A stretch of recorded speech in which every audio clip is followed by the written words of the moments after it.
Ինչ կասեք Փաշինյանին, եթե դեմ արդեմ հանդիպեք նրան կամ ձեր դիմաց դուրս գա։ Ոյ, ամենադժվար հարցն է։ Ինչ կասեի, ինքան բան ունեմ ասելու Փաշինյանին։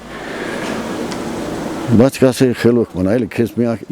մի քիչ աղաղավարի պահի։ Փորձի աղաղավարի պահես։ Մեկ էլ խոստումներդ կատարի։ Այդքան բան, խոստումներդ կատարի, մի խափի։ Սուտ խոս ամենա դառը ճշմարտությունը ամենաքաղցր, ստից քաղցրը։ Ոչ մի բան չի ասի, ինչ ասեմ։ Ասեի ապուշես հիմարես թող ռադդ քաշ։ Այդքան բան։ Սա Թուրքիայի թելադրանքով ու Իրան բերել են, որ Հայաստանը հանձնի։ Հայաստանը պետք է հանձնի։ Այն իրաքապահականներից մեկին ասում են, այդ չեք մտածում, որ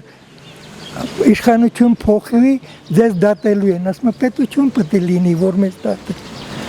Ես անունը չեմ կարող ասել, բայց այդպիսի արտահայտություն եղել է։ Ես եթե չեմ սխալվում, Իրանից եմ լսել, որ եթե չես ուզում դատվես, պետք է լուծարես երկիրը։ Պետությունը պետք է լուծարես։ Սա գնում է պետության լուծարմանը։ Ես նրա դեմքին անգամ չէի նայ, ազնվությամբ եմ ասում, ես հեռուստացույցով էլ որ նայում եմ իր ձայնը լսում եմ, ես ստրես եմ տանում։ Ես իրան տանել չեմ կարողանում։ Թող մեղադրեն իր ժողովուրդը, թող ասեն այս կինը ինչ է էլի խոսում։ Ես այդ մարդուն տանել չեմ կարողանում։ Ինքը իրան հələ այդ պաշտոնը բանը մի կողմ դրած, ինքը իրան տղամարդուն վայել չի պահում։ Նորմալ տղամարդը նման բաներ չի անում։ Հիմա էլ բարձանում ակվարծի ռաների դռներն ա ծեծում։ Դու ինչ գործ ունես այդ դռները ծեծում ես, շրխկացրեց դեմքին։ Ինչքան ամոթ է։ Ես չեմ պատկերացնում։ Հետ այդ մարդու պետք չի։ Ասեմ Փաշինյան ջան, դու քո առաջ ես իրան հարցը կտամ, դու քո սխալները դժգում ես։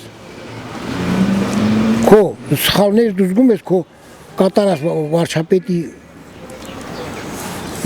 գործերի մեջ։ Զգում այն չեք կարծում, ինչ սխալներ ունի։